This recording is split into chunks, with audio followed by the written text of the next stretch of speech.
you're coming off a game where you scored. You've got now 3 goals in 4 games, I think it is. Do you feel like your form has sort of turned the corner in that sense? I mean, how's your confidence at this point? Yeah, good. Feeling good. Obviously, scoring goals helps with that. I thought there were chances in the earlier part of the year that a bit unlucky. So happy to score a few, but obviously the most important thing is the team winning, and we're not doing that right now. So it's been a frustrating run a bit. I mean, we had a good stretch there, but that game, especially Kansas City, was frustrating. So we got to figure out how to turn that around. You guys have, I'm sure you know, there's a lot of alumni that are going to be in town this week for the game. Does that give any added, I don't know, energy, or what does that do for you as a Seattle kid? Yeah, for sure. I mean, for me, growing up watching, like, I'm sure a bunch of players that will be there are playing with a bunch of guys earlier in my career that will come back and be here. It's exciting. It's fun. It's cool to look back on those moments, and you kind of think back to how successful we've been over, the past however many years, and winning a lot of trophies, and all these guys that have been involved with that. So I think that, again, kind of makes you think about the standard of this club, what we expect of ourselves, where we expect to be in the table, and our goal to win trophies every year. So hopefully that kind of puts that mentality back in people's minds, and we can turn our season around with the game this weekend. But it definitely adds some energy and some excitement around the game. Is that something that's been talked about within the team by coaches, or is that sort of one of those things you know about and is unsaid? Just the game and the people come in? Or, yeah, exactly. Not really. More just something people know. I think, I heard people might be coming out to training on Friday, so I'm sure it'll be brought up, then. But it's, hasn't been a big topic of discussion. That's interesting, because it seems like that would be not a festive week, considering the way that you guys are playing right now. But you feel that you can turn that into something positive, or turn into a big celebration? I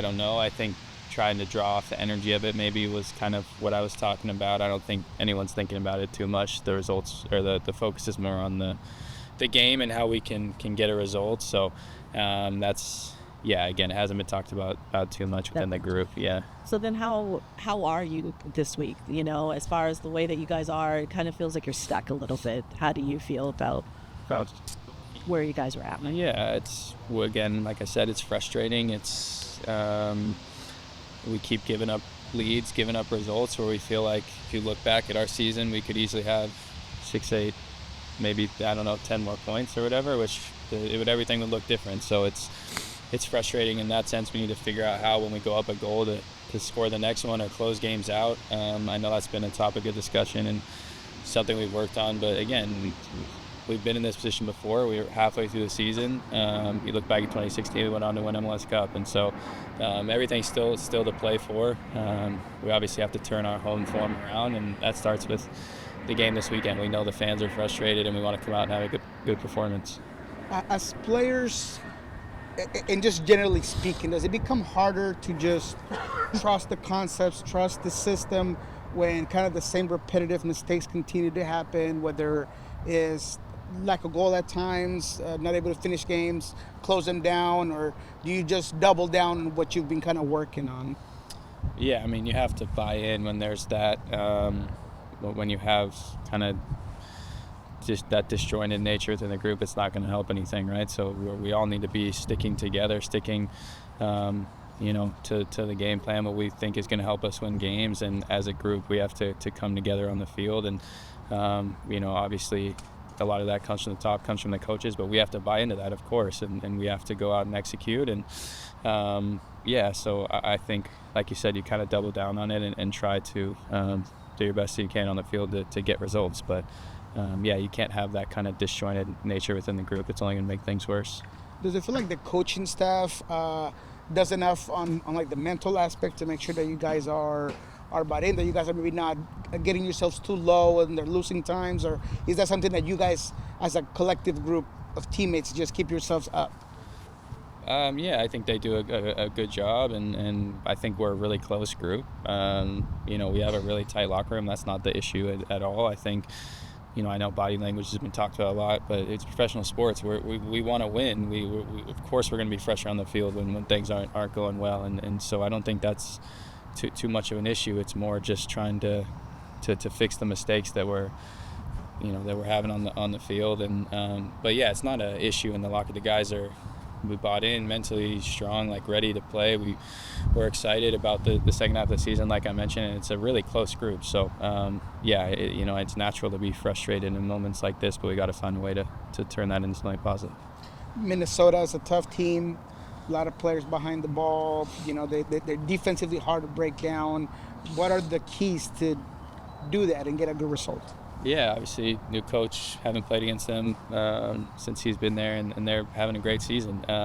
Play a back line of 5 now, but they're very compact. Right? Like you said, they're hard to break down. Where we need to be, good is in transition, and they play a high line. So trying to exploit that and get in behind. And we watched some film today. That's going to be really important. So that's on guys like myself, Christian, just to other guys that like to get in behind to stretch the field and try to open up space and create pockets for guys that like to get on the ball. But yeah, they're a difficult team, but we got to come out and try to.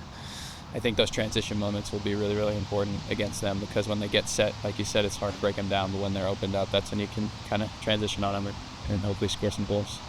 When you talk about the locker room being close, is there a lot of conversation between you guys? Anybody new that's talking and stepping up as far as trying to get ideas on how to turn things around? No, more just it's just a good group of guys. Like we all get along together. We, on the road are hanging out more together, and I think it's just we all get along. So more in that sense than we have leaders on the team, of course, that are trying to turn things around, but it's more just the camaraderie within the group is really high, so that's not something that's an issue. One of the trends that we've seen, in addition to the red cards that you guys have got, there's been a propensity to also allow goals when you get the red cards. I think every game you've had a red card, you've given up a goal. If you were to point to something as to why that is there something? Is there a passivity, or is there, what would you describe the sort of feeling when a red card gets shown?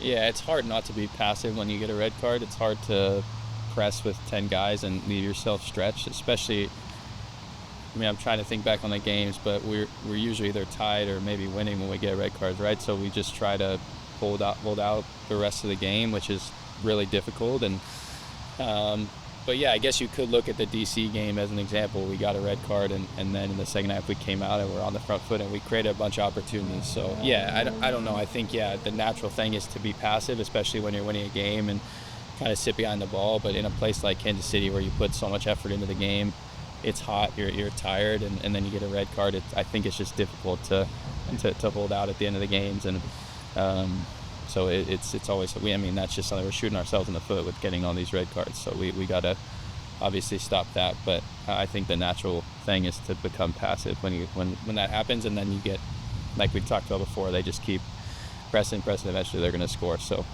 it's been tough. I guess the answer there is you're more focused on avoiding the red cards than what you do after the red cards. Sure. Yeah, you're not gonna it's been unlucky this year. We've got a lot of them, but we're not going to kind of train on how to play with a red card. You just got to find ways to avoid those for sure.